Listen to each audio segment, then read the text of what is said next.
Hey, I read the book Helmet for My Pillow by Robert Leckie. It was published originally in 1957, but this is definitely a newer copy published in the early 2000s. So the book is about Robert Leckie. He's the author, but these are his firsthand accounts of his time in the Marines. He is going to start this book off when he enlists at the age of 21. He's from Jersey, but he is going to start training in South Carolina. He's actually going to be stationed in South Carolina at New River for a brief period of time. And then he is going to basically move all along the Pacific coast, fighting against the Japanese in World War II. So his book is going to take you through the good, the bad, and the ugly of what it's like to be a Marine, to be serving the U.S. military, especially at this time. It's got some very gruesome parts to it, but it's got some kind of funny parts to it that make you see it wasn't all bad, although the bad probably did outweigh the good, and the despair that they felt was very intense. But I did read this book entirely, cover to cover, every word on every page, and I really enjoyed it. I did not expect to, I'll be honest. I do love to read, but I don't typically reach for historical books or anything really in the nonfiction genre.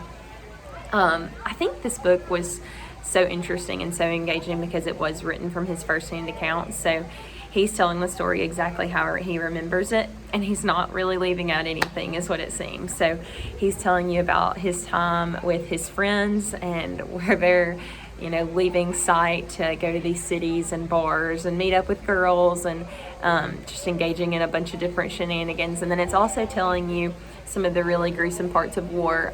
At one point, he's actually going to walk through after a battle where there's several dead Japanese men laying around. And he's going to talk about how he and the other Marines are stealing things off of these dead bodies. There's actually one guy who steals the gold teeth from the Japanese's mouth. So probably too much information, but the point is that he is giving you everything that he remembers and giving you a really clear insight to what it was like to be serving at this time in World War II. I think I also liked it just because it made me develop a deeper sense of appreciation for what these men and women are going through when they are serving our country. He was talking about just the despair of being hungry and the way that it feels when the world back home is going on as normal and your life is just completely upside down, in these jungles or on these islands fighting.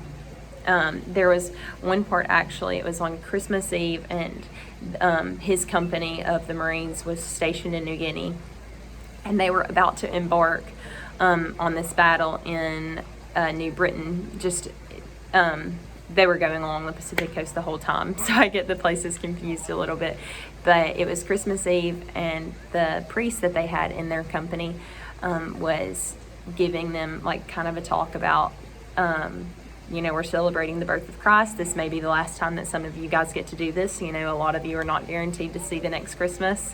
And they're singing these hymns, and it's supposed to be a time of celebration. And we all know how we feel on Christmas Eve when we're just wrapped up in the warmth of family and just enjoying that time of fellowship with people. And Leckie makes a statement of just kind of the gruesomeness of the situation, and he says, and tomorrow our hands would be bloody from the bloodshed of our brethren. And I butchered that quote, but essentially he's talking about just the contrast between tonight we're celebrating the birth of Christ and we're celebrating Christmas, and tomorrow we're going to be murdering these Japanese fighting for our country.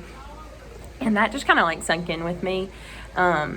I guess just the severity of the situation and how serious it was, and how you never really could just let go of the world outside and just, be in the moment. You always had these harsh realities of what you were supposed to be doing and what you were here for. And that was just unsettling may not be the right word, but just, I guess it gained a lot of sympathy from me, and it gained a lot of respect from me for these people and what they're feeling.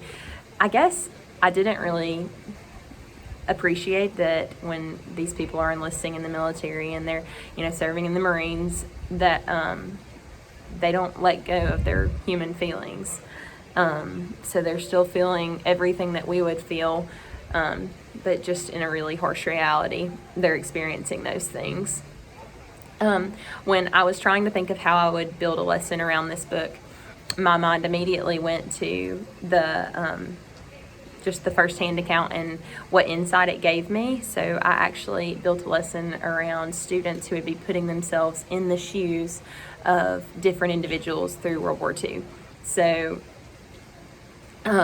because this firsthand account gave me such like an appreciation, I thought that it would be beneficial for the students to do the same thing. So 6th grade students study World War II, and one of the standards that they are supposed to check off is the consequences of World War II, specifically the human costs of World War II. So since this book gave me such a good insight into the human costs of World War II, I thought that I would show 6th graders different firsthand accounts from World War II, be it, letters home or diary entries or anything else, any other primary sources that were given from individuals during World War II. And I would have them act as though they were an individual alive during World War II, and they would create their own firsthand account of what it was like to be living during this time. And they could choose the role of a Holocaust Jew. They could choose the role of a U.S. military service member. They could choose the role of simply an American civilian on the home front who is having to deal with things like rationing and just all the war propaganda that they were seeing. And then my 6th grade students would be either writing their own letter home or writing their diary entry in the shoes of these people, or they could make a video in the shoes of these people. And I just thought that would give them a deeper appreciation for the human cost of World War II, and it would really drive home the consequences and the effect that World War II had on people, had on our nation, and really had on the entire world. So that is the end of my book review. I did really, really enjoy this book. I recommend it to anyone who has to choose a book for the next book review, or just simply if you if you like reading at all. I said in my book review that I wrote that I recommend this book to anyone with a heartbeat and a high enough reading level. So it's got some elevated vocabulary. It's got a lot of war terminology that I was kind of having to look up as I was reading, but I do think that it would benefit anyone who reads it. And I hope that y'all enjoyed your books as much as I enjoyed mine.